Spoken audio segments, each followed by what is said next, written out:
Бұл баланың аты Джефф, және оның беті отқа жанып кеткен. Сосын дұрыс көре алмаған соң өз бетін пышақпен кесіп тастаған. Ассалаумағалейкум көрермен. Интернеттегі Джефф убийца кейіпкерін бәріңіз білетін боларсыздар. Оның беті аппақ, ал екі жақтағы бетін пышақпен кесіп тастаған. Бірақ оның суреті қайдан шықты?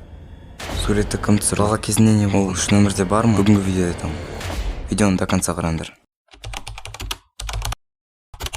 2008 жылы Вудс отбасы ақштың Висконсин штаты Мэдисон қаласына қоныс аударады. Бұл шешімді Джеффтің әкесі қабылдады. Себебі ол жұмысында жоғарылап, жақсырақ өмір сүруге мүмкіндік алады. Бірақ жасөспірім Джефф бұл жерде өзін біртүрлі агрессияны сезіне бастайды. Әсіресе ата-анасы мәжбүрлеп бірдеңе жасатса. Бір күні Джефф ағасы Льюмен бірге мектеп автобусын күтіп тұрған еді. Сосын оларға жергілікті бұзақылар келіп тиіседі. Сол сәтте Джефф ішінде жиналған барлық ашуын шығарып, бұзақылардың біреуін пышақтап, ал екіншісін ұрып тастайды.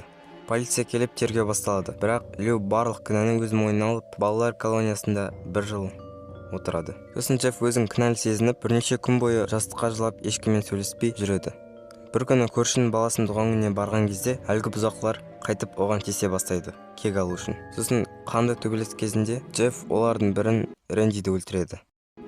Сосын күрес үй ішіне ауысады. Төбелес кезінде ағартқыш Джеффтің бетіне шашылып, бір бұзақы от жағып жібереді. Сосын Джеффтің бетінің бәрі отқа жанып кетеді. Сосын Джефф ауруханада оянып, есін жияды. Бірақ өз түрін айнадан көрген кезде шошып кетеді. Терісі аппақ, еріндері күйіп кеткен, көз айналасындағы терісі де күйіп кеткен. Сосын қара шеңбер пайда болған. Ол сол сәтте ақылынан айырылып, өзінің шынайы кейпіне енеді. Ол бетінде үнемі күлкі болу үшін екі жақтағы бетін пышақпен тіліп тастайды. Ал көзі жұмылмау үшін қабағын өртеп жібереді. Содан кейін анасымен кездескен сәтте ол оның бет бейнесін көріп күйеуіне қару сұрайды. Бірақ Джефф ата-анасында кейін ағасы Льюді да өлтіріп тастайды. Сол сәтте Джефф нағыз убийцаға айналады. Осы оқиғадан кейін Джефф ауруханадан қашып, ел кезіп адамдарды өлтіруді бастайды. Ол әсіресе балаларды өлтіруге құмар. Түнде төсектерінің жанына келіп қарап отырып, егер бала оянып қалса, Джефф пышақпен тамағына тақап, "Неге ұйықтап жатқан жоқсың?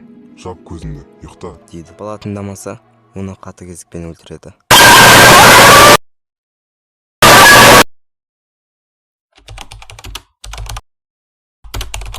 Джеффтің суреті қайдан шықты? Жердің көтені. Джеффтің суреті негізінде 2008-2009 жылдары 4chan деген анонимный форумда шыққан. Және бұл суретті кім салды немесе түсірді ешкімге белгісіз. Бірақ көбісі бұл суретте маска киген адам оны фотошоптап қорқынышты суретке айналдырды дейді. Бұл ең шынайы теория деп санаймын. Бірақ интернетте тағы теориялар көп. Бұл қыздың аты Кэти, және ол жақсы комплимент алам деп ойлап, 4chanға өзінің суретін аноним түрде салады. Бірақ бәрі керісінше. Ол жерде оны жамандап, фотошоппен оны жаман қылып, Джефф убийцаға ұқсатып жібереді. Сосын бәрі оны Джефф убийцаның оригинал суреті деп ойлайды. Және ол Кэти жылап өз-өзіне қол жұмсайды.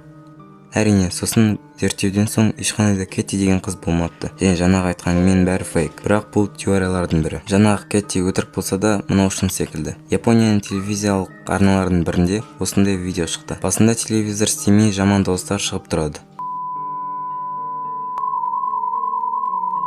Сосын япониялық әріптермен бір сөздер жазылады, ал сыртында бір заводтың фоны.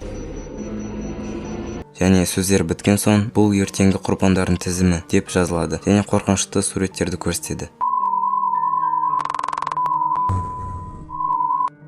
Және сол суреттердің ішінде Джефф убийцаны да көрсетеді. Яғни бұл сурет Японияда шыққан. Және көбісі мына япондық суреттерді оригинал деп санайды. Тағы да япониялық қорқынышты аңыздардың бірі аузы жыртылған әйел. Кутисека Уна жапон аңызындағы бетіне маска таққан әйел.